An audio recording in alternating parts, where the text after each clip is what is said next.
ഇത് നമ്മുടെ ഒരു സുഹൃത്ത് ഉണ്ടാക്കി അയച്ചു തന്ന ചോറ് കൊണ്ടുള്ള വടയാണ്. Thank you. വിനീസ് വേൾഡിലേക്ക് എല്ലാവർക്കും സ്വാഗതം. ഈ ചാനൽ സബ്സ്ക്രൈബ് ചെയ്യാത്തവരൊക്കെ ഒന്ന് സബ്സ്ക്രൈബ് ചെയ്ത് ബെൽ ബട്ടണും കൂടി എനാബിൾ ചെയ്യണം. എന്നാൽ മാത്രമേ ഞാനിവിടെ ഇടുന്ന എല്ലാ വീഡിയോസിൻ്റെയും നോട്ടിഫിക്കേഷൻ നിങ്ങൾക്ക് കിട്ടുള്ളൂ. നമ്മളിന്നിവിടെ ഉണ്ടാക്കുന്നത് വെളുത്തുള്ളി ക്യാപ്സിക്കം ചോറാണ്.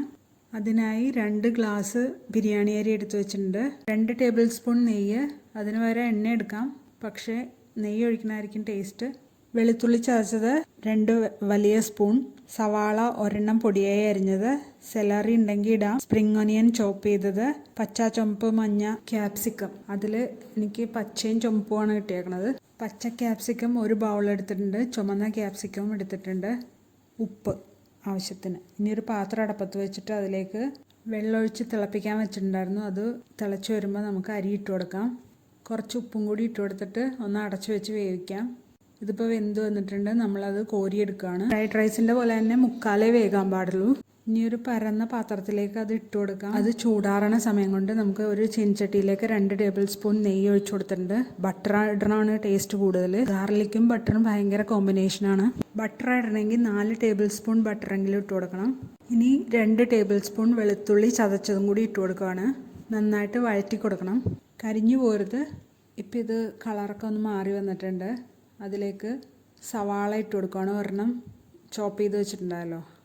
ഇത് പെട്ടെന്ന് വാടിക്കിട്ടാനായിട്ട് കുറച്ച് ഉപ്പും കൂടി ഇട്ടിട്ട് നന്നായിട്ട് ഇളക്കി കൊടുക്കുക. ഇതിൻ്റെ കളറൊന്ന് മാറി വരണം.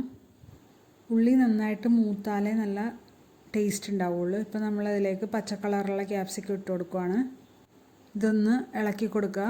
അതിലേക്ക് ചുമന്ന കളറുള്ള ക്യാപ്സിക്കം അരിഞ്ഞു വെച്ചിട്ടുണ്ട്, അതും കൂടി ഇട്ട് കൊടുക്കുകയാണ്. ഇനി ഇത് രണ്ടിൻ്റെയും ഒന്ന് പകുതി വേവാവണ വരെ ഇളക്കി കൊടുക്കണം. ഇതിപ്പോൾ മുക്കാൽ വേവായിട്ടുണ്ട്. കളറ് മാറിപ്പോകരുത് കുറേ വെന്ത് കഴിഞ്ഞിട്ട്. ഇപ്പം ആ ഒരു സ്റ്റേജിൽ നമുക്ക് ചോറിട്ട് കൊടുക്കാം. മുഴുവൻ ചോറും ഇട്ട് കൊടുക്കുകയാണ്. 2 ഗ്ലാസ് അരിയായിരുന്നു നമ്മളെടുത്തിരുന്നത്. സ്പ്രിംഗ് ഒനിയൻ അരിഞ്ഞു വെച്ചതും കൂടി ഇട്ട് കൊടുത്തിട്ടുണ്ട്. ഇനി ഉപ്പ് വേണമെന്നുണ്ടെങ്കിൽ ഉപ്പിട്ട് കൊടുക്കാം. ഇതിലേക്ക് 1 ടേബിൾ സ്പൂൺ സോയാ സോസ് ഒഴിച്ചു കൊടുക്കുകയാണ്.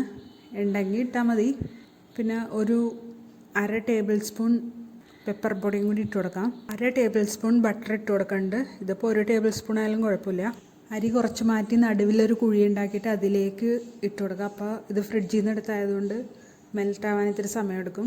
അപ്പോൾ ഇത് മെൽറ്റായി എല്ലായിടത്തും നന്നായിട്ട് യോജിപ്പിച്ചിട്ടുണ്ട്. ഇതിപ്പോൾ റെഡി ആയിട്ടുണ്ട്. ഇത് എല്ലാവരും ട്രൈ ചെയ്ത് നോക്കണം. വെളുത്തുള്ളിക്ക് കുറേ ഗുണങ്ങളുള്ളതാണല്ലോ. അപ്പോൾ ഇത് വളരെ നല്ലൊരു റൈസാണ്. വെളുത്തുള്ളിയുടെ ടേസ്റ്റൊന്നും അങ്ങനെ അറിയില്ല. നന്നായിട്ട് വഴറ്റി യോജിപ്പിക്കണമുണ്ട്. ചില്ലി ചിക്കനോ ചിക്കൻ 65 ബട്ടർ ചിക്കൻ, ബീഫ് എന്തിൻ്റെ കൂടെ വേണേലും ഇത് പോവും. വെജിറ്റബിൾ കറി ആണെങ്കിലും മീൻസ് ഗോബി മഞ്ചൂരിയൻ ആണെങ്കിലും കുഴപ്പമില്ല. ഇനിയിപ്പോൾ ഇത് ഇഷ്ടമായെങ്കിൽ, നിങ്ങൾക്ക് ഇഷ്ടമായെങ്കിൽ നിങ്ങളിതൊന്ന് ലൈക്ക് ചെയ്ത് കമൻറ്റ് ചെയ്ത് ഷെയർ ചെയ്ത് എന്നെ പ്രോത്സാഹിപ്പിക്കണം. സബ്സ്ക്രൈബ് ചെയ്യാൻ മറക്കല്ലേ. Thanks for watching.